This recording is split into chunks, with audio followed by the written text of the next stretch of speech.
con nosotros en Carza a la Carta y en Graining.es el ingeniero Jerónimo Jero Garzón, ingeniero mecánico, apasionado de la aerodinámica, de la tecnología, de la Fórmula 1, porque tuvimos su primer menú y nos quedamos con ganas y nos quedamos con la mitad del auto de seguir degustando. ¿Cómo estás, Jero? Estefanía Ferrera y Edgardo Bert, te saludamos. Pues aquí estoy muy bien y eso, pues para completar el menú, porque como solo hicimos el primer plato, vamos a hacer ahora el segundo y el postre, ¿no? Ya y, y terminamos, como decir, de degustar el auto de 2022. Jero, estábamos hablando justamente cuando dejamos el primer menú de la parte trasera del alerón. Y uno puede ver hoy en día que este nuevo Fórmula 1 tiene un solo caño de escape en la parte de atrás. ¿Qué se busca con ese único caño de escape y que inclusive parece que estuviera proyectado más allá del alerón trasero? ¿Qué es lo que trata la FIA de lograr con este? Pues realmente lo que trató de lograr con el diseño anterior, que también lleva una sola salida de escape, pero como en la normativa solo exigieron que los últimos 100 milímetros de ese tubo de escape fueran de sección circular, buscaba la FIA el no usar esos gases de escape para ayudar al ala trasera a generar más carga o para otros fines aerodinámicos. Y la FIA esta vez ha decidido cortar por lo sano, hacer esa salida de escape más larga para que salga prácticamente casi, o que no tenga influencia o que la influencia sea prácticamente mínima sobre el ala trasera. Y sobre todo lo que busca es eso, precisamente, que no haya influencia de esos gases de escape, porque para que la gente se haga una idea, eso lo habéis escuchado seguramente y se estudia en los colegios, el aire caliente tiene menos densidad que el aire frío.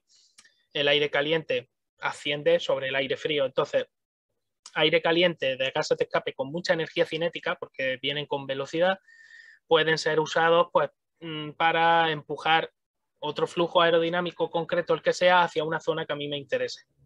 Para que se sepa, para que la gente se centre en el detalle, los Ferrari del año 1997, el primer diseño ya propio de Rory Bean, incluía unas salidas de escape que aunque en la presentación las taparon y tal, luego después el coche cuando ya oficialmente empezó a correr, las salidas de escape salían por arriba. Era la primera vez en Fórmula 1 en la Fórmula 1 de entonces que se buscaba, en vez de salir por abajo, los gases de escape salían por arriba y además estaban orientadas hacia el ala trasera. ¿Para qué? Para que el ala trasera generara más carga aerodinámica a menor velocidad. Es decir, no hiciera falta que el coche fuera tan rápido para que el coche generara carga. Pues aquí se busca exactamente lo mismo, es decir, que la salida de escape sea tan sumamente atrás que esos gases de escape no tengan influencia sobre el flujo aerodinámico que trabaja en el ala trasera, simple y llanamente. Te voy a perder un poquito. No, porque otro de los aspectos, más allá de la ala trasera, que a mí me gusta porque es el neumático de 18 pulgadas. Y comento porque Amigo. cuando los autos eran más cortos, había como una relación estética entre el tamaño de los neumáticos y el cuerpo del auto. Cuando los autos se fueron haciendo más largos y los neumáticos quedaron igual, me parecía que era demasiado largo el chasis para neumáticos tan chicos. Y ahora nuevamente, ahora con neumáticos más grandes, vuelven a esa proporción. ¿Qué ventaja ves, más allá del estético de un neumático de 18 pulgadas por sobre el actual para un Fórmula 1? Bueno, aquí hay que contar más bien, más que ventajas o desventajas, digamos que hay diferencias significativas en el comportamiento. Me explico. Un neumático de 13 pulgadas, bueno, una llanta de 13 pulgadas y el neumático correspondiente, el neumático, si os fijáis, tiene un perfil bastante alto, es una goma grande, porque es una goma grande, y cuando en las imágenes se ve muy bien, las imágenes de cámara súper rápida, cuando se ve el coche moverse muy despacio y se ve esa rueda, esa goma que empieza a moverse de izquierda a derecha o vibra o tal, eso influye muchísimo aerodinámicamente. Influye de una manera radical porque genera muchísima turbulencia esa turbulencia es muy difícil de controlar, por no decir que es prácticamente imposible. De hecho, por eso se buscaban todos esos vórtices y todas esas artimañas aerodinámicas para poder limpiar ese aire sucio que está generando la rueda. Y eso era por culpa de la llanta de 13 y del neumático tan grandote, con un perfil bastante elevado. La ventaja era que no necesitabas el uso de una suspensión blanda. ¿Por qué? Porque el propio neumático es el que hace de muelle. Entonces, mecánicamente, el uso de un neumático tan grandote es bueno.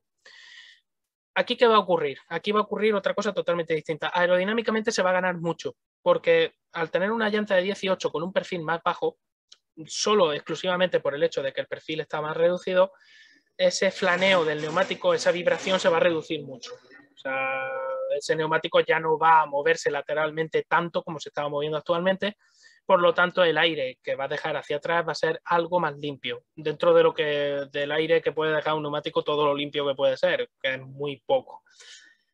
Aerodinámicamente o a los aerodinamicistas eso les gusta, o sea, el neumático, un neumático como los de la Fórmula 2 te gusta. Claro, ¿qué ocurre? Mecánicamente ahora hay un problema. El neumático se vuelve más rígido. Entonces la suspensión ahora tiene que trabajar con unas oscilaciones con las que no estaba trabajando antes, porque ya el propio neumático absorbía esa energía. Ahora no, ahora resulta que el neumático ya no va a absorber tanta energía y ahora el amortiguador tiene que trabajar más. Va a ser distinto, ya digo, no, yo realmente creo que lo que se gana por un lado se pierde por otro. Entonces, aerodinámicamente se va a ganar muchísimo, pero mecánicamente al principio seguramente los reglajes y sobre todo los equipos pequeños van a tener dificultades para hacer trabajar el neumático. Otro detalle también, un neumático más rígido, ocurre que las telas friccionan, todas esas telas que están por debajo de la goma y que sostienen a la goma, van a, digamos que se van a mover menos. Entonces, al moverse menos, se calientan menos. Por lo tanto, los frenos van a ser muy importantes, más incluso que esta temporada, para poder calentar esos neumáticos acorde a lo que se necesite. Lo iremos viendo conforme pase la temporada. Todo esto es, digamos, aportar la teoría y tu opinión, pero en realidad hasta que no empiece la pretemporada y no se vaya viendo un poco cómo trabaja cada coche, no se verá realmente el cambio. Pero ya digo, principalmente aerodinámicamente se ha ganado y mecánicamente en principio puede parecer que se pierde, pero ya lo veremos. Entonces, vamos a ver mucho más de estos zigzagueos antes de la largada, como para poder hacer que los neumáticos entren en temperatura. Y que también veo que la temperatura es uno de los talones de Aquiles que ha tenido siempre Mercedes, de poner el neumático a su temperatura y después de ahí sí, cuando lo logra, no lo para nadie. Pero hasta ese momento les cuesta muchísimo. Sí, además este año sobre todo se está notando muchísimo el hecho de que el famoso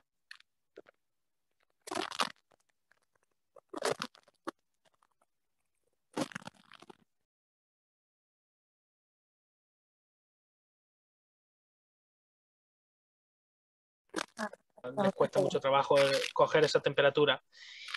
Y con el neumático de 18, ya digo que va a ser más difícil calentar el neumático, en el sentido de que el neumático fricciona menos y por esa rigidez implícita de tener un perfil más bajito, va a ser más complicado coger esa temperatura y iba a decir va a permitir, pero no, o sea, la palabra sería más bien va a exigir al piloto una conducción mucho más enfocada al mantener la temperatura y eso va a propiciar posiblemente en la primera vuelta errores de frenada, pasadas de frenada y ese tipo de cosas. Es posible que veamos más espectáculo todavía en la primera vuelta que el que se ve actualmente. Bueno, vos sabés que cuando estabas hablando, no me acordé lo de Verstappen, me acordé del botón mágico este que fue lo de sobrecalentar los neumáticos que hizo que Hamilton siguiera de largo, si mal no recuerdo. Va a empezar a tomar protagonismo, podemos decir que Mercedes quizás este año ya está probando cosas pensando en, con la antelación suficiente a los problemas que puede llegarse a encontrar el año que viene, sobre todo pensando en esto que decías, ¿no? Y lo que decía Edgardo, cómo les cuesta entrar en temperatura a los neumáticos. Sí, y además puedo decir que todos los equipos trabajan en ello. Quiero decir, concretamente lo de Mercedes se ha hecho famoso por la largada de Bakú, bueno, además realmente fue una largada porque se pasó 40 metros de frenada y realmente todos los equipos trabajan en ello. De hecho, en Silverstone se vio en la carrera al sprint como Verstappen salía fuego directamente de su llanta izquierda y eso era por el sobrecalentamiento excesivo del freno, pero claro, eso le permitió luego poder luchar en las primeras curvas con un neumático muy caliente, digamos que el coche agarraba mucho. Así que sí, todos los equipos, todos absolutamente tienen en el volante parámetros y programas para que la potencia de frenados en la vuelta de calentamiento se traslade mucho al freno de delante. ¿Y por qué se necesita tanto delante y no detrás? Pues por la sencilla razón de que detrás el motor, como la tracción se manda a las ruedas traseras, la potencia ayuda mucho a calentar el neumático trasero, porque precisamente para eso se hacen los burnouts, esos que normalmente hacen los pilotos. Hay, de hecho, en los volantes hay un programa especial para ello, el piloto lo acciona y entonces el motor, digamos que da rienda suelta a la potencia cada vez que el piloto pisa el acelerador y el coche, bueno, pues hace digamos que deja esa marquita tan bonita negra en el suelo de calentar la goma, pero claro, con las ruedas delanteras no puedes hacer eso. Entonces, ¿cómo lo haces? Trasladas toda la potencia de frenado a la zona delantera.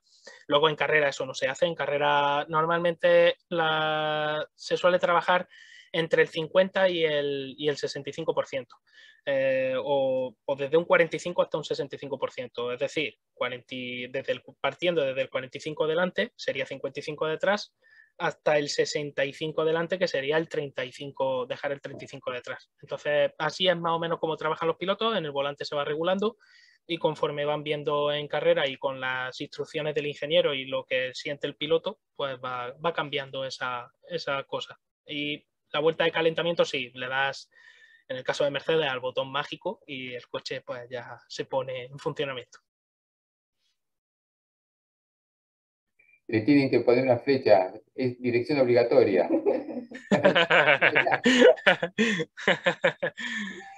Bueno, pero desde tu punto de vista como ingeniero, todos estos cambios que me decís que mejoran la aerodinámica del auto, sobre todo en recta, ¿te parece que van a permitir no solamente la aproximación, sino también los sobrepasos? Y si en caso que esto se dé, ¿el DRS tiene los días contados si se ve que los sobrepasos surten efecto? Esa es la pregunta del millón, Edgardo, porque realmente es muy buena pregunta. Creo que el objetivo es en circuitos. Vamos a poner un ejemplo radical, Monza. Monza en la parabólica es muy difícil que un coche se pegue al de delante o salga muy pegado.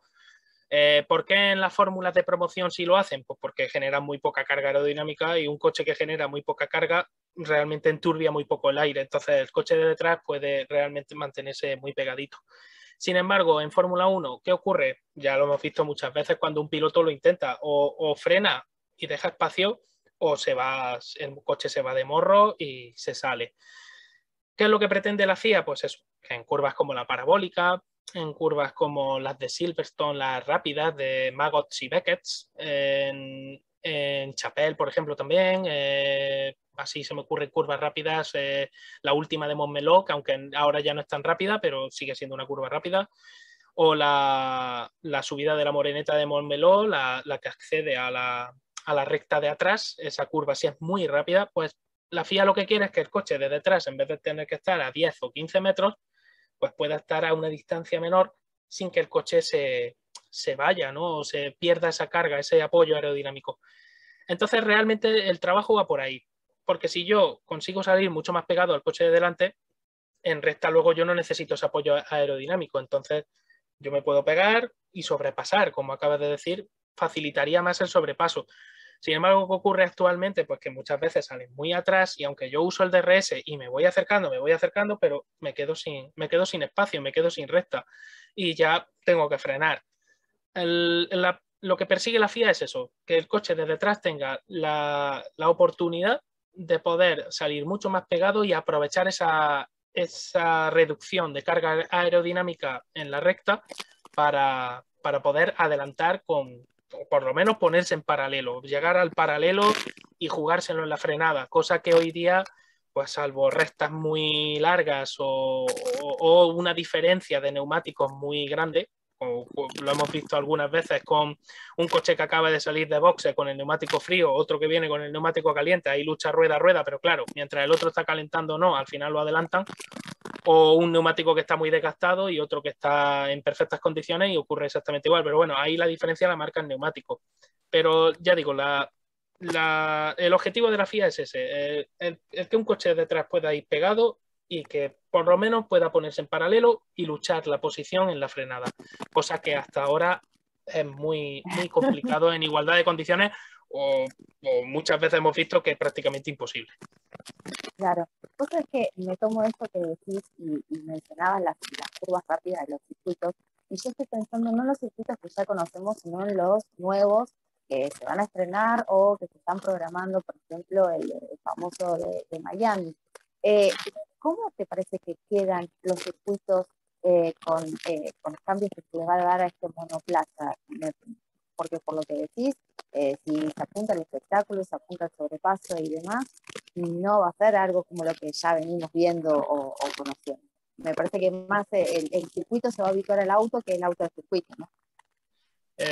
Sí, además, de hecho, los circuitos modernos sí se va a ver un cambio sustancial o debería de verse un cambio sustancial. Sin embargo, mis dudas vienen por los circuitos más antiguos, los que siguen teniendo un trazado todavía muy parecido al original. Porque pistas más estrechas, ya sabemos que los coches de hoy día son muy grandes. Estamos hablando de 5,5 metros de media de longitud y una batalla de más de 3,5 metros. Una distancia entre ruedas delantera y trasera. Son coches muy grandes. Realmente cuando hay gente que los llama camiones es porque comparado con los coches de hace 15 o 20 años es una barbaridad. Estamos hablando de en torno a 60-70 centímetros más largos. Y de ancho también. Son coches muy anchos y muy largos. Entonces, en circuitos nuevos, repito, con pista, por ejemplo, un Bahrein, bueno, China llevamos sin visitarla por esto del COVID un tiempo, pero si se vuelve a China, lo mismo. China es un circuito con una pista muy ancha, donde permite un paralelo. Precisamente China, que esa recta tan larga que hay antes de llegar a la otra recta de meta, en la curva de acceso, que estábamos hablando de eso, es una curva de alta carga. Este tipo de normativa debería de permitir poder pegarte más y aprovechar mejor esa recta. Seguramente luego la FIA tenga que modificar, porque como el DRS va a seguir usándose, la FIA tenga que modificar las longitudes del DRS en función de lo que vaya viendo. Y antes que no le he respondido, me acabo de acordar a Edgardo, que me había dicho lo del DRS, si se iba a seguir, en principio quieren seguir usándolo. El objetivo supongo que es terminar eliminándolo de los autos, pero yo creo que hacen bien en mantenerlo porque hombre precavido vale por dos. Y realmente si luego la norma no termina de ser todo lo eficaz que se pretende, porque habrá circuitos como Monza concretamente, donde los coches generan muy poca carga, que los cambios no se deberían de notar tanto. Sin embargo, en circuitos como Silverstone, Montmeló, circuitos de muy alta carga, sí se deberían de notar bastante más los cambios. Así que, ya digo, los circuitos más antiguos, este de Húngaro Ring, por ejemplo, Mónaco va a seguir siendo igual de difícil que lo ha sido toda la vida. La única diferencia sería que, como he dicho al principio, como digo y siempre me preguntan y tal, que qué haría cuando me dicen, ¿qué harías tú con los coches? Pues digo, pues quitarles por lo menos 1 metro de longitud o 1,5 metros y hacerlos por lo menos 40 centímetros más estrechos. Y ya tienes espectáculo. Pues para Mónaco se necesitaría volver a conducir coches como los que llevaban Brabham, Stirling Moss y toda esa gente, poco más o menos, para poder ver adelantamiento y rueda a rueda, porque si no es imposible. Vos sabés, creo que sí, concuerdo con vos justamente que los autos tendrían que ser más chicos y más angostos, como también que hay circuitos de los viejos que como que no se pueden ni se van a moldar a los autos nuevos, porque son autos muy grandes para un circuito que es un solo trazado, porque estaba pensado para otra época. O demolemos todo el circuito y lo hacemos de acuerdo al auto, o el auto lo hacemos de acuerdo al circuito. Pero yo te quería preguntar, en IndyCars hay dos configuraciones de auto, el auto de óvalo y el auto de circuito o callejero.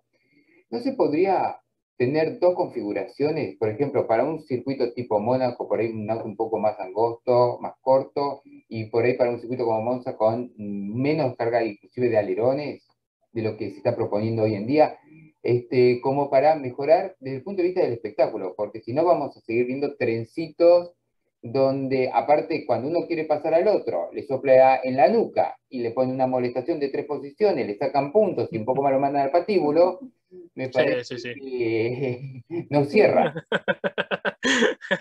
Sí, es un poco absurdo algunas veces las cosas en la Fórmula 1 porque realmente queremos espectáculo, pero cuando te ofrecen espectáculo les castigamos porque es demasiado espectáculo. Eso no puede ser.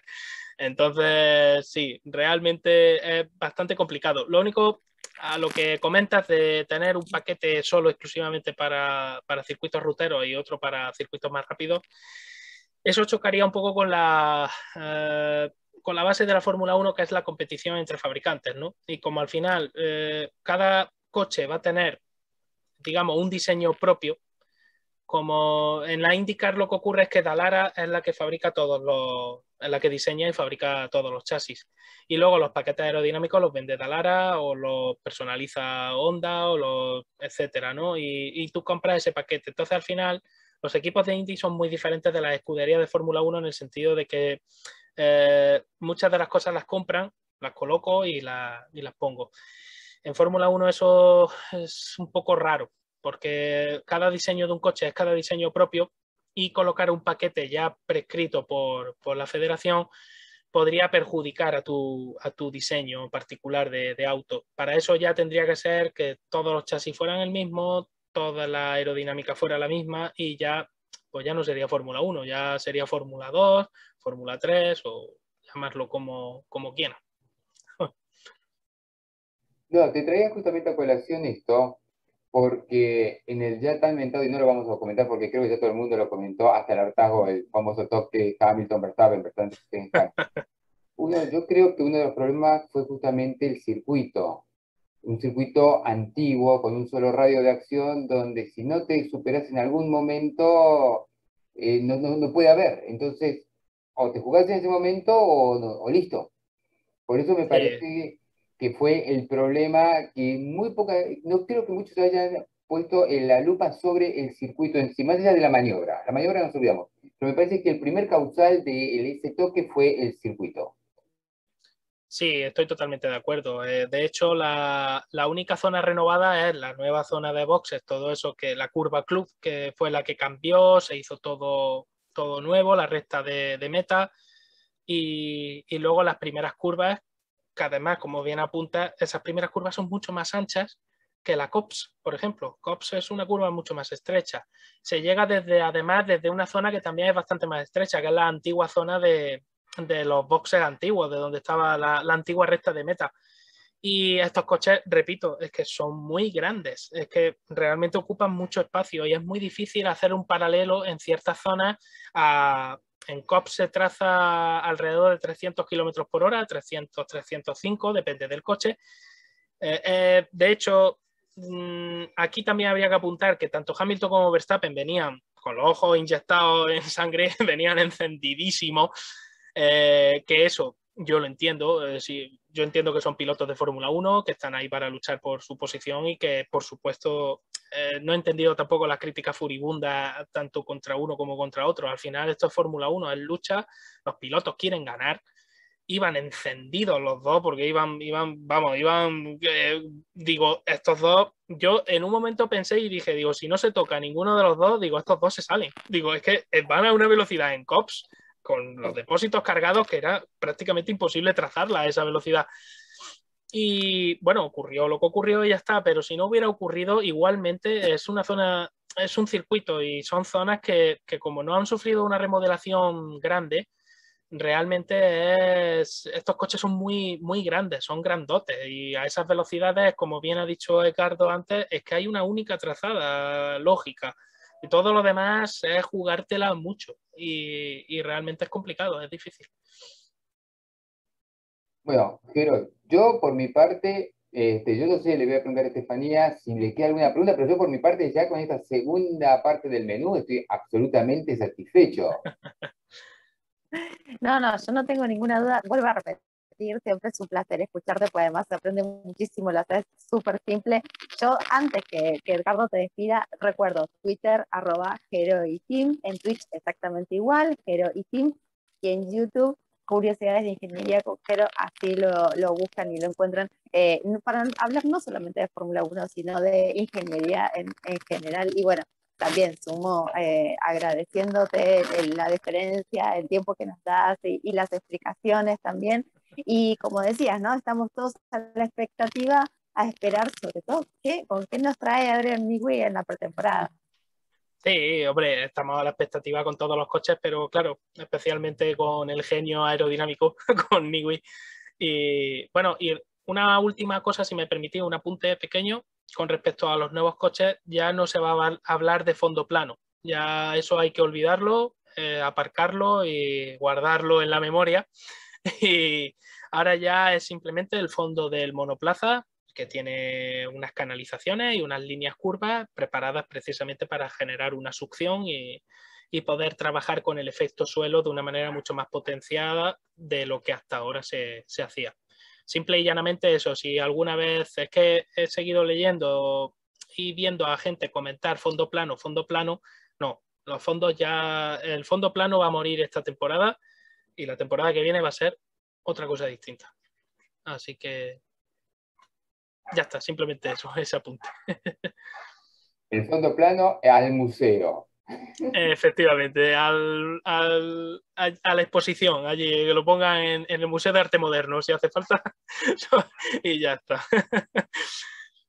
Pero te queremos agradecer muchísimo por este menú realmente exquisito. Y bueno, como estaba diciendo, como decía Estefanía, solamente ahora esperar que termine el 2021, quién salga campeón y bueno, empezamos una nueva era de la Fórmula 1.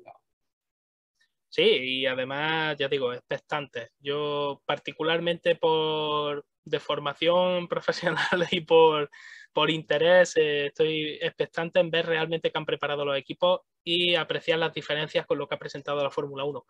Y creo que va a ser la temporada que viene va a ser bastante bonita en el sentido de que va a ser emocionante y ver a ver quién ha acertado y quién necesita mejorar, claro. Exacto, la adaptación, ¿no? Correcto. Bueno, la transición, de probar lo nuevo.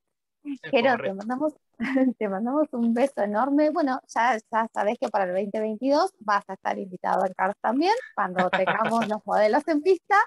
Ya andate tomando nota, ¿viste? La libretita, Eso, las ollas, la voy sartén. tomando apuntes. Muy bien. Te Pues yo mandamos un beso grande. encantado igualmente, un beso y un abrazo y nada, que vaya todo muy bien y sigamos disfrutando de esta temporada que Verstappen y Hamilton creo que nos van a dar mucho espectáculo, aparte del resto de pilotos, pero sobre todo estos dos y a ver quién gana al final, que esto sí es verdad que está ahora mismo súper emocionante. Sí. Te mandamos un beso grande y bueno, nos volvemos a encontrar en cualquier momento. Muchísimas gracias y nada, lo mismo, que paséis un buen día y un abrazote. Con nosotros estuvo Chao. Gerardo Garzón, ingeniero mecánico.